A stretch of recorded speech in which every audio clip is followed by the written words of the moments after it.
All right, on this guy, we want to solve out this differential equation, dye dt, rate of change of y with respect to t equals ky, where k is some sort of constant.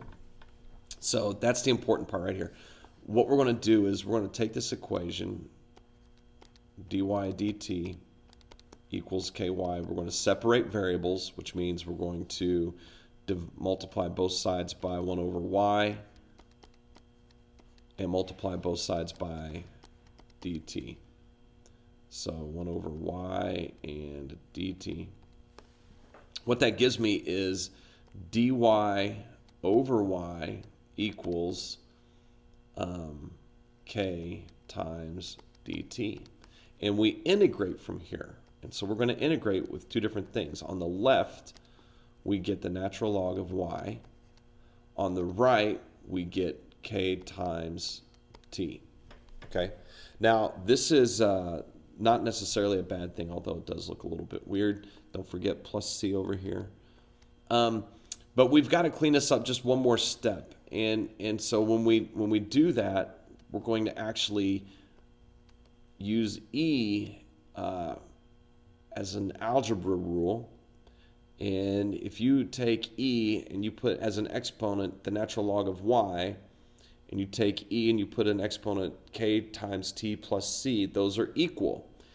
The reason we choose e is because e and with an exponent of natural log, that kind of cancels out, and you're just going to be left with y. So you're left with y equals e kt plus c. And with rules of exponents, if you're adding exponents, that means that you're multiplying bases that are the same. So I would have this situation where c, e to the c, is just some constant, okay? I don't know what constant, it's just a constant, but it's also a little bit gross and confusing looking.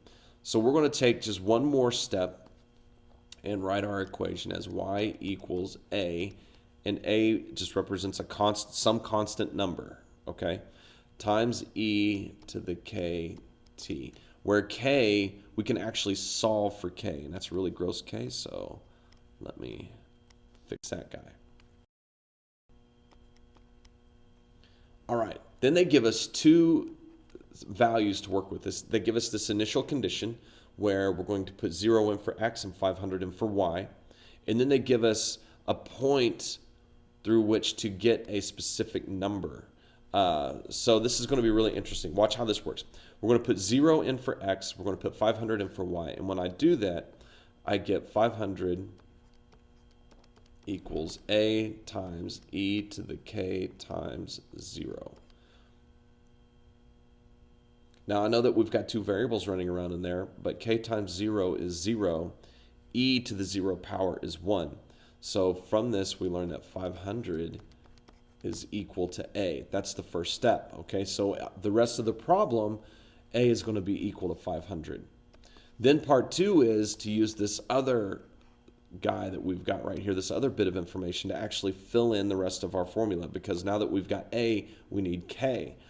And to do that, we're going to put 3,550 right here, and we're going to use the 500 we just discovered times e. Now, k we still don't know, but we do know that the t is 11, so 11 times k. All right, divide both sides by the 500 to clear that mess up, and when I do that, I get 7.1. So I punched that into my calculator. That's not one of those things that I carry around in my head. So I get 11k up here. And then to get a number out of an exponential, we take the natural log of both sides. So when I do that, I get the natural log of 7.1 equals 11k. So when I divide both sides by 11k, that gets me my final answer, or not 11k, just 11. So the whole answer here is to find the solution. They gave us 2 points to work with. So my solution on this is going to be y equals 500, he stays the same the whole way through, times e, and then when you punch natural log of 7.1 divided by 11 in, go about 3 decimal places, so you're going to have 0.178 t. And that's how you solve this problem. So you're solving this equation twice to get the actual solution to this differential equation.